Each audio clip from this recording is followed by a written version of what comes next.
ये धरती जो हमारी सॉइल है, जिसको मैं धरती माता कहता हूँ, आज के जब से वैज्ञानिक युग आया उसके पहले, जैसे इस धरती में नाइट्रोजन है, फास्फोरस है, पोटास है, 16 पोषक तत्व हैं कि 20 पोषक तत्व हैं, कितने पोषक तत्व हैं, जब ये कोई नहीं जानता था, जब हम पोषक तत्वों के बारे में कोई जानकारी नहीं रखते थे, तब इस धरती में संपूर्ण पोषक तत्व थे। बात समझना मेरी। जब से मैंने ये अध्ययन कर लिया, धरती में नाइट्रोजन है, फास्फोरस है, पोटास है, जिंक है, सल्फर है, ऐसा, तब से ही धरती में पोषक तत्वों की कमी हो गई। तो मतलब क्या हुआ, जब मुझे जानकारी किसी चीज़ की हो जाती है तब मैं बर्बादी की ओर चल पड़ता हूँ। मित्र, आज मैं बात कर रहा हूँ प्राकृतिक खेती की, और प्राकृतिक खेती का आधार बार बार कहता हूँ ये ज़मीन है। जमीन को जैसा होना चाहिए वैसी बनी रहे, इसके लिए इंसान की जरूरत नहीं है।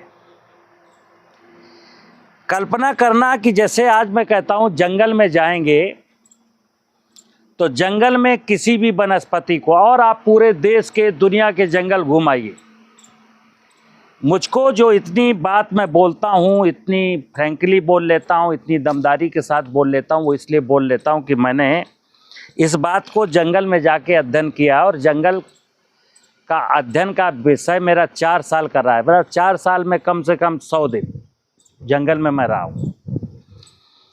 जंगल में देखा कि एक रहीमदास जी का दोहा है, रहीमन बिरवा खेत में सींचे ते कुमलाए, और रहे भरोसे राम के पत्थर पर हरियाए। इसमें कोई संदेह नहीं, किसान अपने खेत में फसल बोता है, जुताई करता है, पानी लगाता है, फिर यूरिया डालता है, डीएपी डालता है, फिर पानी लगाता है। इसके बावजूद भी फसल रिस्पॉन्स नहीं देती, बीमारी लग जाती है, कीड़ा लग जाता है, फसल बढ़ती नहीं है, फल झड़ जाता है, फूल झड़ जाता है। जंगल में ऐसा कुछ नहीं होता। जंगल में एक चिड़िया बीज बो देती है, जामुन का, नीम का, शीशम का, और पेड़ वो जम जाता है, आंधी तूफान में गिरता भी नहीं, और हम अपनी जमीन में पेड़ लगाते हैं तो वो आंधी में गिर जाता है। माने कि हमारी जो धरती माता है, धरती माता का एक बहुत बड़ा क्या कह लोगे, बहुत बड़ा विज्ञान है। धरती अपने स्वयं में बहुत बड़ी एक विज्ञान है। खेती के विषय में हमें धरती की एग्जैक्ट पोजीशन क्या है, धरती कैसी होनी चाहिए, उसको समझना बहुत जरूरी है, और वही मैं समझाता रहता हूं अक्सर। ये आप इधर देख रहे हैं, ये क्या है, सब बायोमास बोलते हैं इसको, मैं कहता हूं कार्बनिक पदार्थ। ये कार्बनिक पदार्थ है। कार्बनिक पदार्थ क्या होता है? कार्बन बेसिकली वनस्पतियों से जो प्राप्त है वही कार्बन है। तो ये सब कार्बनिक पदार्थ है। इसके बारे में कहता हूं कि यही शिव जी का बेस है। इसको मैं खा नहीं सकता, केवल आग लगा सकता हूं। इसको मैं खा नहीं सकता, इसको मैं आग लगा सकता हूं, और या इस चीज को मैं शिव भगवान को समर्पित कर सकता हूं। तो धरती के बारे में बोला कि धरती में जितना ज्यादा कार्बन होगा, जितना ज्यादा ये कार्बनिक पदार्थ होगा। सिस्टम क्या है? ये कार्बनिक पदार्थ है। कार्बनिक पदार्थ अगर इसमें मॉइस्चर बना दे, मैं बरसात के सीजन में मॉइस्चर बन जाता है, तो कार्बनिक पदार्थ कार्बन के फॉर्म में आता है, स्वतः आएगा। ये कार्बनिक पदार्थ जब नम होता है और 2 महीना के लिए नमी में रहता है तो वो ब्लैक कलर को हो जाता है। ब्लैक कलर का जैसे ही होने लगता है, समझ लीजिए कार्बन बनने के करीब आ गया। इस कार्बनिक पदार्थ, जैसे मान लो ये कार्बनिक पदार्थ 3 कुंटल पड़ा है। 3 कुंटल कार्बनिक पदार्थ जब कार्बन के रूप में आएगा तो करीब करीब 162 कुंटल होगा। 3 कुंटल से कार्बन जब बनेगा तो 162 कुंटल, यानी 58% कार्बन बनेगा। ये ना ये कार्बनिक पदार्थ फसलों के काम आने वाला है और ना कार्बन फसलों के काम आने वाला है। फसलों के काम क्या आने वाला है? फसलों के काम आने वाला है जीवांश। तो अब खेती की फर्टिलिटी को जब बढ़ाने की बात करते तो मैं अक्सर कहता हूं भाई खेत की मेड़ बनाइए ताकि कार्बन बह के बाहर न जाने पाए या कार्बनिक पदार्थ बह के बाहर न जाने पाए। तो ये कार्बनिक पदार्थ खेत में जितना आप ज़्यादा डालेंगे आप उतने ही सफल किसान हैं, आपकी ज़मीन उतनी मजबूत होने वाली है। अब कार्बनिक पदार्थ अगर डाल दिया और खेत में नमी नहीं है तो ये कार्बन के रूप में फार्म होने वाला नहीं है, इसलिए खेत में नमी होना जरूरी है। तो ये काम मैं अक्सर बोलता हूँ बरसात के दिनों में प्रारंभ करना है। कार्बनिक पदार्थ हमेशा बरसात के पहले देना है ताकि वो कार्बन में परिवर्तित हो सके। अगर आप अक्टूबर में चना बोने के पहले यानी ऐसी फसल बोए जिसमें बार बार पानी नहीं देना, कार्बनिक पदार्थ गोबर की खाद दिए हो या ये कार्बनिक पदार्थ दिए हो तो वो कार्बन नहीं। तो मित्र ये कार्बनिक पदार्थ जमीन में डालना ही डालना है। और कब डालना है? बारिश के पहले डालना है, क्योंकि बारिश 2 महीना 3 महीना 2.5 महीना रहती है ताकि ये डिकम्पोज होने के काबिल बने। जो नमी से और धूप से यानी एटमॉस्फेयर से जो डिकम्पोजिशन उसको कहते हैं प्राइमरी डिकम्पोजिशन। फिर क्या होता है? जब ये थोड़ा सा मुलायम होता है तब उसके बाद ये आता है जीवामृत। जब वो पदार्थ थोड़ा सा सॉफ्ट होता है तब वो जीवाणुओं के काम आता है। अब जैसे कल्पना करना, ये जो माइक्रो ऑर्गेनिज्म हैं इनके पास मुंह नहीं है ना गुदा द्वार है, ये ना खाते हैं ना ये हगते हैं। ये एक बैलून है छोटा सा जो अपनी स्किन से लिक्विड के रूप में कुछ एब्जॉर्ब करता है। तो मैंने कहा जब तक ये भीगा नहीं होगा तब तक इससे कुछ एब्जॉर्ब नहीं कर पाएगा। तो कार्बनिक पदार्थ का भीगना और कार्बन के रूप में परिवर्तित होना वो पहले जरूरी, प्राथमिक डिकम्पोजिशन, फिर सेकेंडरी डिकम्पोजिशन यहाँ ये शुरू करेंगे यानी उसको खाएंगे। और उस पूरे पदार्थ को खा करके क्या करेंगे? ये जो जीवाणु हैं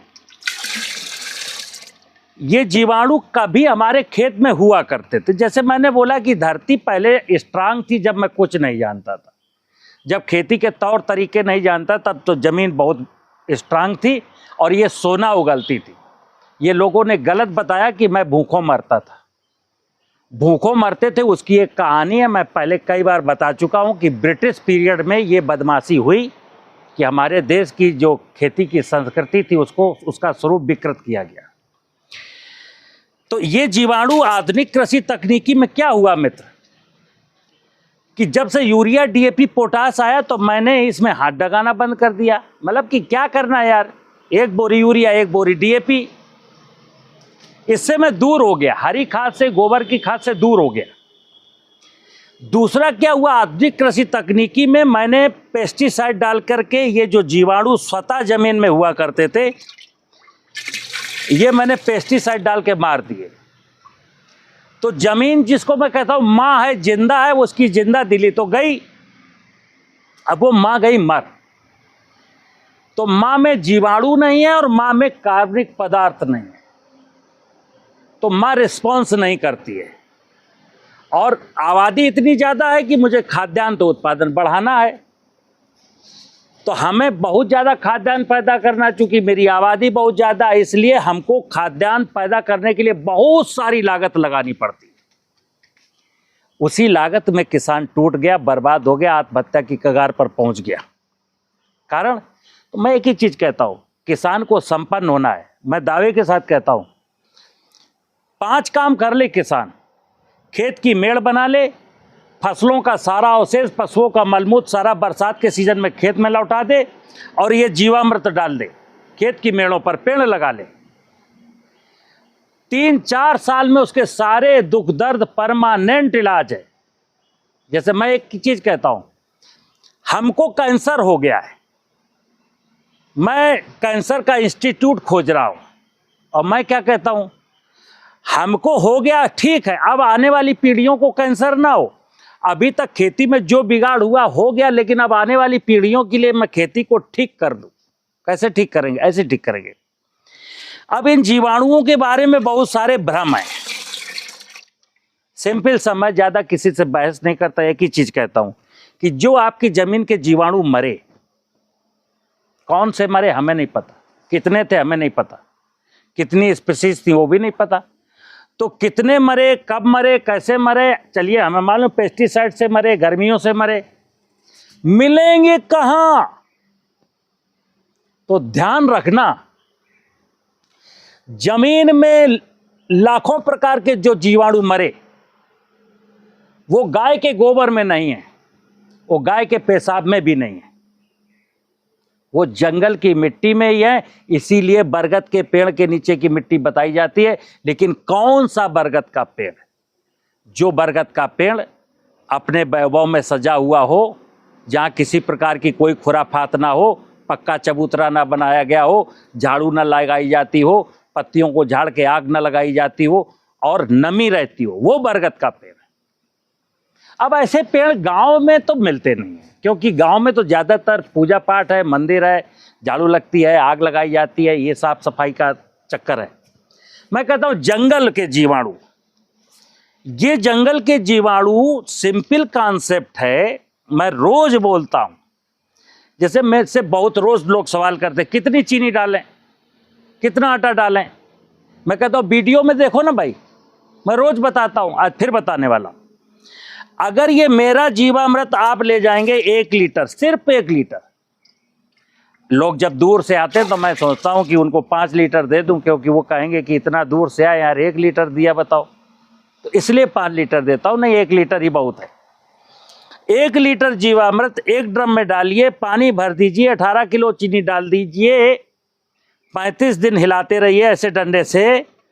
35 दिन के बाद 10 किलो चीनी फिर डाल दीजिए और बस काम खत्म हो जाएगा। तो वो कार्बन और ये जीवाणु, नमस्कार, बंद कर दो।